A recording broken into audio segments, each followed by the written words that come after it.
This is the Impressions Exchange Podcast. Impressions Exchange Podcast. Where all topics impacting the graphic imaging and printing industry are addressed via in-depth news coverage, analysis, and timely interviews. Hi, I'm Denise Gustavson, Editorial Director for Printing United Alliance, and the guest host for the special Printing Impressions podcast series in celebration of Women's History Month, highlighting women in the printing industry. During this series, I'll have the opportunity to talk with women from all segments of the industry about their experiences and their journey as a woman in the industry. So today, it's my pleasure to welcome Gretchen Renaud. She's Vice President of Customer Success and Strategic Partnerships with PrintMail Solutions. So Gretchen, welcome. Thank you. So to get us started, could you share a little bit about your journey and how you really got involved with the printing industry? Sure. I actually spent the first 10 years of my career in an entirely different industry. I was in large-scale production in the horticulture world, so completely different, but in a lot of ways not that different.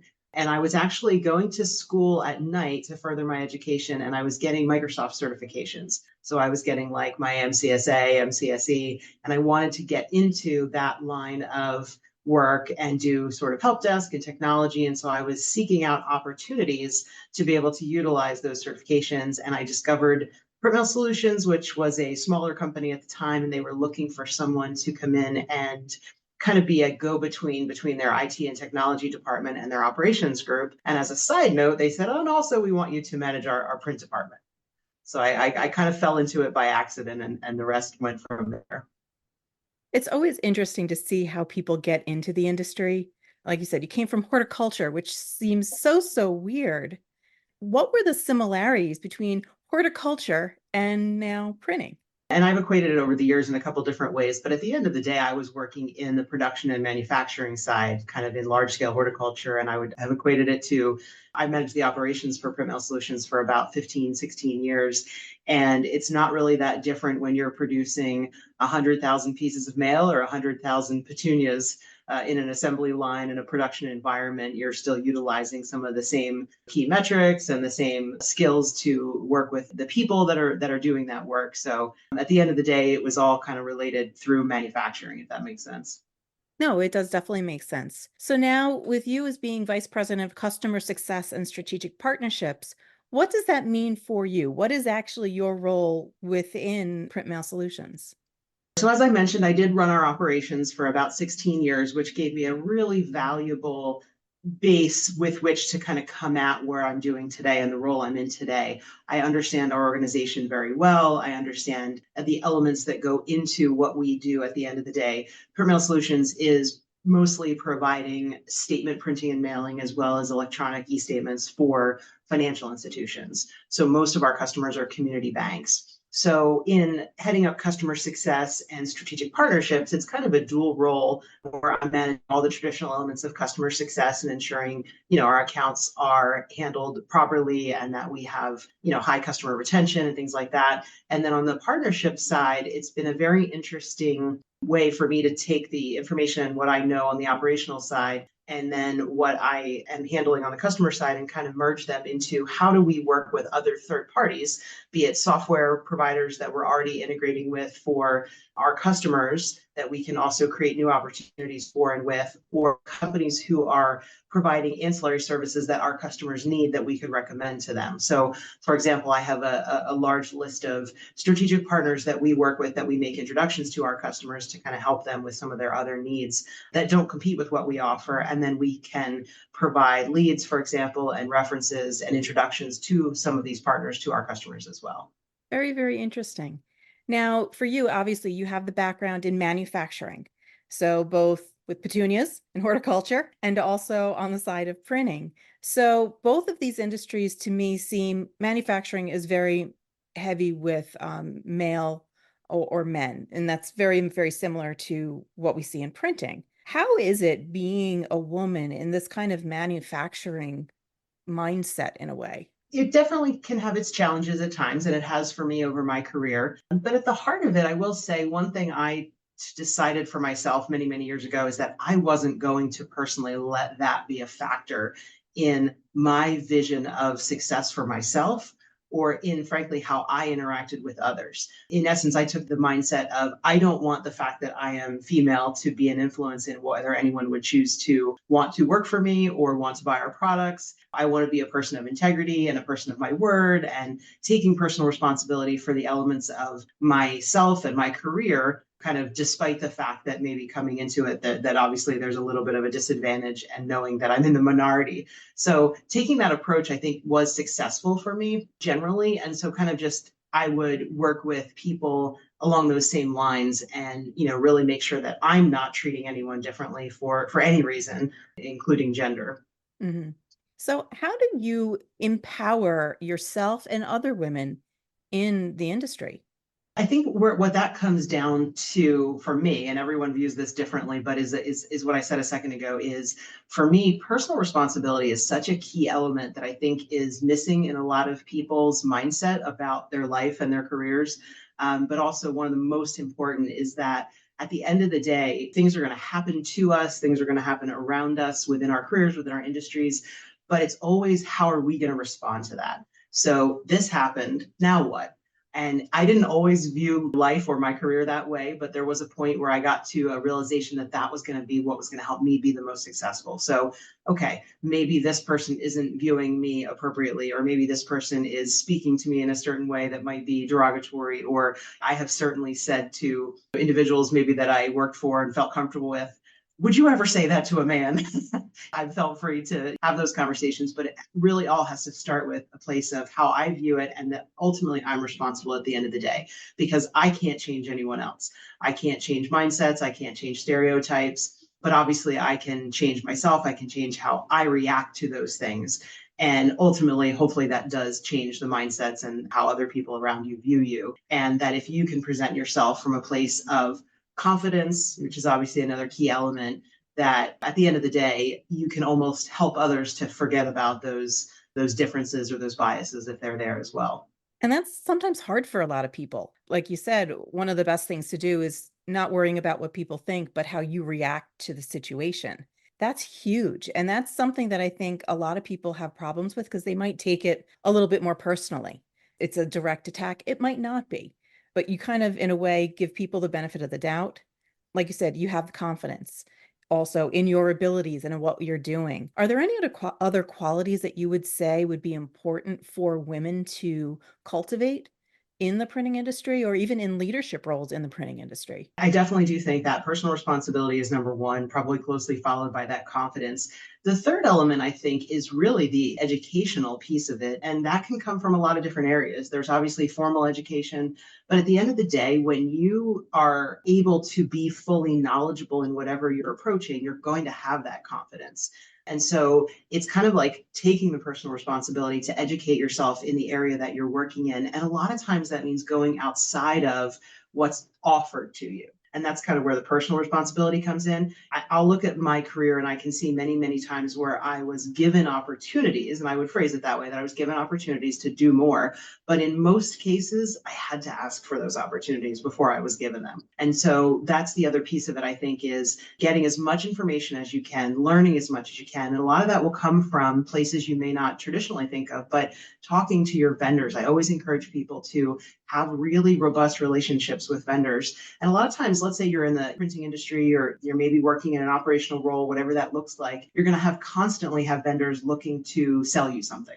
So at the end of the day, you're not going to buy everything from all of them. Obviously, there's only so many pieces of equipment you're going to purchase and pieces of software you're going to implement. And also so But much money that you have. So, correct, absolutely. But what can you learn from them? And most good sales reps are going to be willing to educate you. And some of the best resources that I've developed over the years were sales reps who to this day I've never bought anything from, but they were willing to be an educational resource for me, help me learn more about something, help me learn more about best practice of how other people have handled something. And if the opportunity ever arises, of course, I would purchase their product or their services. But it's also being willing to kind of be the person within your organization who will talk to everyone and get their questions answered. Don't be afraid to go outside of your department. I've used the expression with employees before, dress for the job you want, not the job you have. But that really relates to your knowledge level and where you are, that you should always kind of be two steps ahead of your current role if you're looking to grow. And I think one thing you said is very important is not being afraid of asking those questions, to acknowledge that you don't know everything and to reach out to places where you can build your knowledge and build your knowledge base so that way you can take those next steps in your career. Absolutely. So, in terms of leadership, obviously you've been in multiple leadership roles. Why is it important, at least for you or for women in the industry, to have women in those roles? I think it's important just so that it brings that diversity that we all recognize is important. But obviously, women do view the world through a slightly different lens of brain composition, if you will, and the ability to maybe apply empathy and emotion and emotional intelligence to situations in different ways. Obviously, every person is unique and different, and men and women, obviously, some are more naturally gifted in those areas. But I think it's important to have that balance and to just have that diversity amongst the types of people that you have in leadership roles so that you can be seeing everything from all those perspectives. And that's kind of how I always try to approach it too, is what perspective am I missing? Maybe it's not gender in some cases, but maybe it's just more the circumstances where someone's coming at their life from. And I always try to, in a leadership role, understand those different elements of where people are approaching life from. And as I've worked with many different managers over the years and coaching them through all the different employee challenges that can arise, of course, over time, it's always important to try to see the situation through that lens of empathy. And this person could be going through something you don't even know about. And even if they're not, just recognizing that not everyone sees the world the same. And so I think it's just important for us to, as a culture, but also as an industry that is very traditionally heavy on the male side of things, that we just keep pushing for that level of diversity so that we can have all the different perspectives and make sure that we're looking at not only our employees, but frankly, our customers from the right lens and making sure that it's kind of as inclusive as possible. And you mentioned something about, helping managers learn how to work with people and to really view people differently. Have you had the opportunity to mentor men and women in your position through the I, industry? I have, yes. I have had numerous different individuals that have either worked directly for me, and anyone who works for me directly, I've always taken that as an opportunity that that's a person I can mentor. Hmm. Just because they report to me, I don't necessarily view it as just an opportunity for standard reporting functionality, but a mentorship. I definitely have always viewed that way. And then a few individuals that I have had the opportunity to more formally coach and mentor who did not report to me. But yes, I have done that both from a male and female perspective, and it is very interesting, and there's differences. And honestly, I learned so much through those scenarios, because when you're really working with someone and you're coaching them and mentoring them, one of the most important things obviously is to kind of shut up and listen and to understand how they see the world and where they're coming from. And so I've learned a tremendous amount from working with a very diverse group of people and recognizing that just because something comes naturally to me doesn't necessarily mean the same for other people. And frankly, trying to help someone else see where their strengths are can also kind of help you see that, oh yeah, everyone is going to have a strength that often complements the weaknesses. And so being able to help someone else identify their strengths is really critical. But yeah, it's been a great experience to be able to do that across all different types of people. It's certainly good. I know some people just don't have the opportunity, but it's good when you do, and you really can make full use of it. And like you said, you learn so much, even being the one that's technically supposed to be the teacher or the mentor and not the mentee. But yeah, it's so much, it's so interesting to see how that really can blossom and grow the relationships and the knowledge and just on both sides of the coin. Absolutely. So, a little bit about community and networking. How important would you say is networking and community involvement for your professional career? For me, the idea of networking was probably introduced to me initially at the level of you should be involved with some sort of a group who is other business professionals, and you can sort of bounce ideas off of and share information and business best practice. And so I was able to get involved with a group or two like that over the years, and they certainly have their value. But I found very quickly that while those types of organizations do have their place, in order to really get the most out of networking opportunities, I think it's so critical that you find people who are in your own space. And so obviously we're coming at this from the printing industry lens. And so being involved in any type of group or organization or even events that are more maybe sales driven, I often will reference For example, the types of events where you might be going to it to learn more about a certain type of technology, printing, for example, or like the Inkjet Summit is a great example, where you're going to learn, but taking advantage of the opportunities that those organizations will usually provide you within the format of that type of agenda to network with other people who are actually in your space. I think a lot of times we'll go to those events and we kind of have our blinders on of I'm here to learn or I'm here to make a buying decision. Even shows where you are really going to make buying decisions, there's always some opportunity to network, and just meeting people who are maybe adjacent to your space, but also being willing to even meet and have relationships with your competitors can actually have a lot of value. So I'm part of a group called ING, or the Imaging Network Group, which is a phenomenal group of about 55 companies that are similar to our company in that they're doing somewhat print and mail for either transactional or more the direct mail marketing space. And when I got involved in that group, it kind of opened my mind very differently to what networking could really look like. And so that group in particular does kind of focus on the elements of networking that are so important, of being open and honest and kind of having a code of conduct and all sort of agreeing how we're going to work together. But so many times I think people will come at those types of whatever they are, these organizations, and they're very guarded. We all have our own businesses. We all have our own secret sauce somewhere. Whether it's really true or not is debatable, but we all have something that we feel we kind of have to keep close. And so sometimes when we go into those networking opportunities, we tend to kind of hold things back and not really be willing to share. And we're only looking to learn what other people are doing. And I think that's a huge mistake. So one of the first things I did was just be very willing to be very open and very transparent with not only networking opportunities, but even our vendors. I'll never forget, I went into a business review with a very large vendor on the printing side, on the inkjet production side, when we were trying to make a print decision. And I shared with them what I thought was kind of standard information that I would share with a vendor about our business and our industry. And when I was finished, they were kind of blown away. And they told me that no customer had ever shared so much information with them. And they actually asked me to join their customer council, which I was happy to do. And we hadn't even purchased their product yet.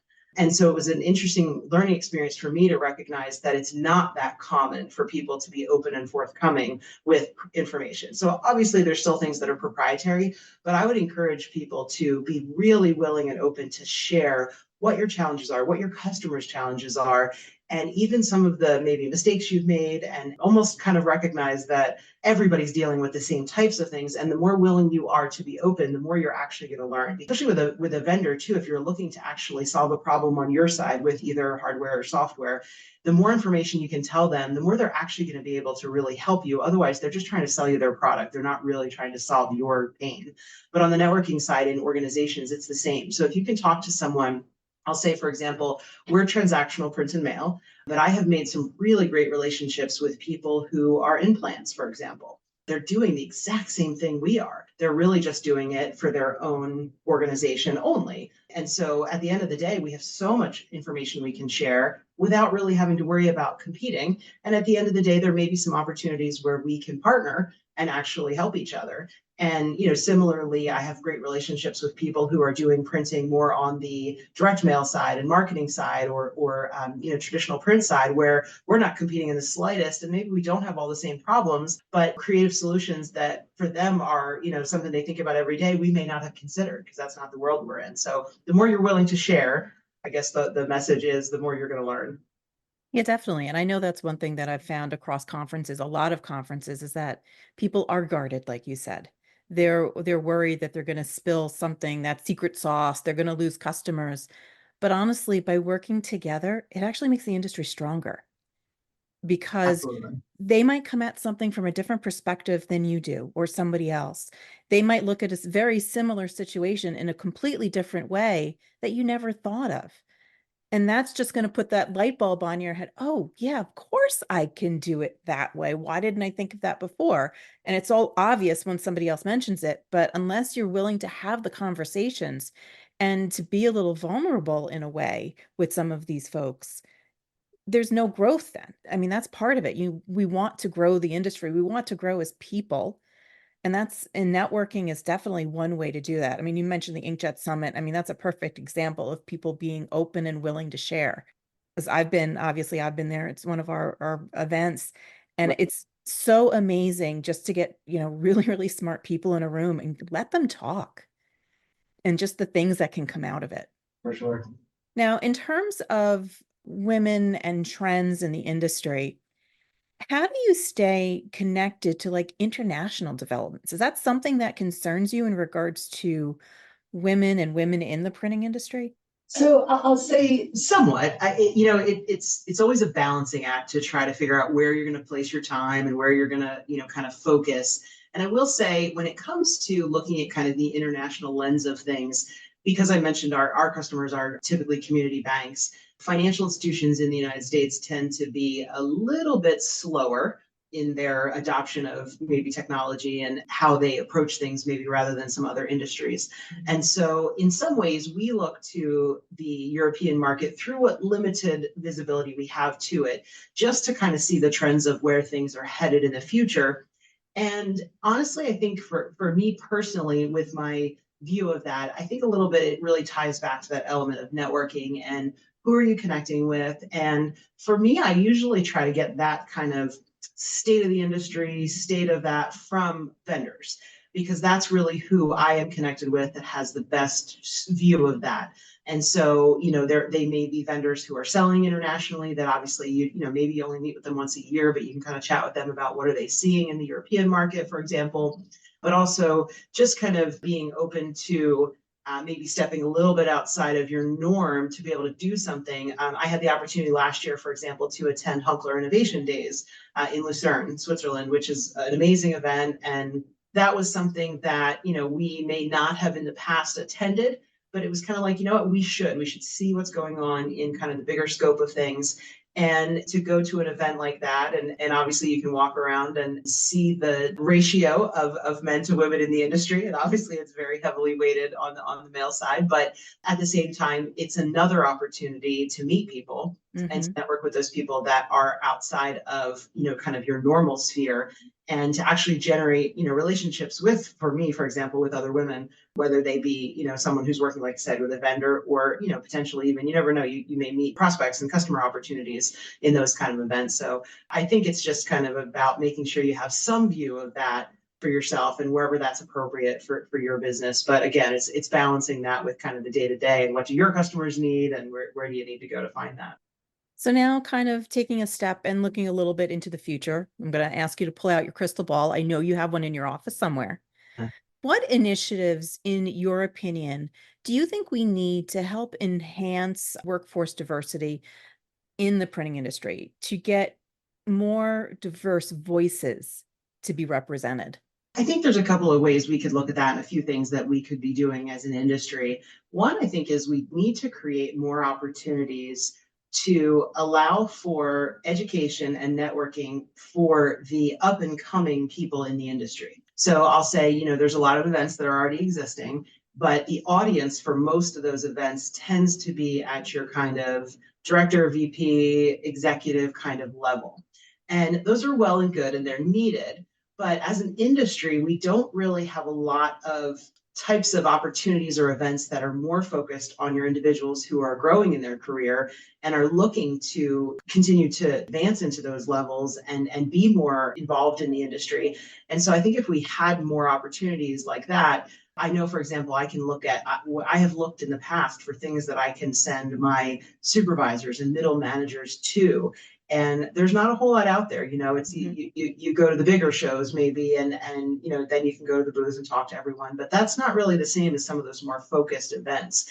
So, if we as an industry were maybe a little less focused on the decision maker and a little bit more focused on the need to bring up and educate and add value to the people who will be the decision makers in the next 5, 7 years, I think that would help us.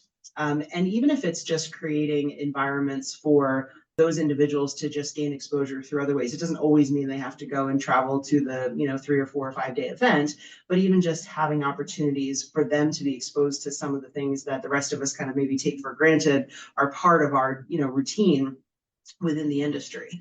Almost everything that we have that I'm familiar with is really focused at that decision maker level. And so if we could add some things that would allow for organizations to be able to bring the people that are already in there into higher levels. I've always been impressed with companies when I see other companies promoting internally, and really, a lot of that work does have to happen at the individual company level, but maybe it would even be taking some of the organizations that we have, or some of the venues.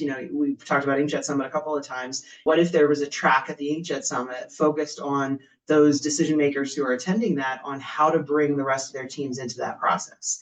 I've done a talk at the Imaging Network group before about that piece in particular. I did a case study about how we actually made some poor decisions in one of our upgrades into new equipment, where we didn't involve some of those other individuals that should have been involved, and how we could have done that better. So if there's things as an organization that we could do that would help individual companies be able to sort of empower those people. And then the other piece of it maybe is just, how do we present ourselves as an industry in general? How are we as an industry putting ourselves out there in channels that are going to be attractive to people who aren't currently in the industry? Social media is obviously one of those channels that is somewhat utilized, I'll say, within our industry. But frankly, are we even utilizing the channels that we have today? So I was talking with a group recently that is kind of lobbying Congress to impact some of the postal reform that's needed. And one of the questions that was raised from the group that they were doing kind of a focus group with is, we're trying to preserve the USPS and the mailing, obviously, element of that. Are we utilizing print and mail as a marketing channel within that group? And the answer was no. So it seems like a dead giveaway that would be a really good way to go. Yeah, and the younger generations, be it men or women, but specifically if we want to bring more women into the industry, we have to be reaching them via channels that they're actually spending time on. And obviously those social media channels are one way to do that. And just kind of, how are we presenting our industry as a whole, and individual companies? Even just thinking about, like, if you as an individual company, let's say any other company that's doing printing, and you want to have more diversity, and you want to bring and attract younger people, and younger women in particular, what does your website look like? What do your executives and your teams that are going to be on, if a young person and a young woman is looking to come work for your company and they research you, what do your individual executives' LinkedIn pages look like? How are you presenting yourself to a younger generation? And so all of those things are kind of critical in being able to even attract those diverse people to our industry. And some of that's simple stuff. It's how are you presenting yourself? How does your website look? Those seems like basic things, but it's some things that we in the industry we just don't think about. Right. I always say that the print industry is the best kept secret of any other industry, and that as much as we're involved, print shops are involved with various mailing and marketing campaigns and really amazing things that they're producing for other companies. They're not doing it for themselves. Right. They have some wonderful examples of some amazing direct mail and other things that could be produced, but they produce it for other people. Right. Absolutely. So, kind of in conclusion, as we're wrapping up, for women that are looking to enter the industry, this is something I like to ask is, if you knew what you know now, what would you tell your younger self as you're coming in, as you're entering into the industry? I think that's a great question. I think looking back, I would have told myself that it's an industry to be more excited about than I originally thought. And because it's an industry that touches so many different individuals and parts of our lives that we maybe take for granted. And it's also a growing and changing industry and not a dying industry, because I think that's the view that a lot of people have, is that print is going away, or print is a medium that's not really important anymore. And the reality is that's been proven over and over again that that's not the case. And specifically, the younger generation who we're trying to attract into our industry are some of the people who are, being surveyed and actually giving feedback that says they value that. They value that tactile touch of something, the feel, the weight of something in your hands, go to your mailbox and pick up something that's unique and personalized to you. And obviously that's the other piece of it, I think, that I would tell myself, is that the industry is changing and becoming more effective in the ways of taking modern technology and modern software technology that allows us to make those experiences really personal and unique. And that's kind of what that younger generation is looking for, something that is appealing to them, in a medium that's maybe a little bit outside of what they're used to all day long. We all know the amount of email we get and just gets lost in the mix versus getting that real personalized mail piece, or even a statement or a bill that you have to pay that has some nice synergy between the printed piece that's, like I said, you can touch it, you can feel it, but it also has that more modern feel of, oh, but it also has a QR code on it, and I want to just scan that QR code and pay with Venmo. Being able to align those things, and our industry has done a great job of that over the last few years. I think just knowing that we can continue down that path of incorporating the latest and greatest technology into what is print and traditional print, I think then hopefully the younger generation will be excited about that. I think we have a little ways to go, but there's some really, really great advice. Gretchen, it was an absolute pleasure to talk with you. So thank you for spending some time with me today. Sure, no problem. Thank you for having me.